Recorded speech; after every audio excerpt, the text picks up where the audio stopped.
ছেলেটা আমার এক্ষুনি পরীক্ষা দিতে যাবে, কিন্তু মা হয়ে একটা খাবার ব্যবস্থা করতে পারলাম না। মা তুমি কি কোনো খাবারের ব্যবস্থা করেছো?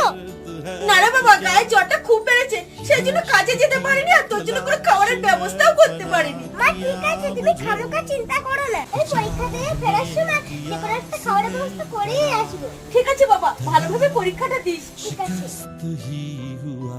তাড়াতাড়ি করে পরীক্ষাটা দিয়ে নি। ওদিকে নীলাব্দিদের দোকানে জল বয়ে দিয়ে মায়ের জন্য কিছু খাবার নিয়ে যেতে হবে। পরীক্ষাতে ভালোই দিয়েছি, এবার যাই তাড়াতাড়ি করে জলটা বয়ে দিয়ে আসি। আমি অনেকক্ষণ দিয়ে না খেয়ে আছি। আপনার জল আমি বয়ে দিয়েছি, এবার আমাকে কিছু খেতে দিন। ঠিক আছে, এনে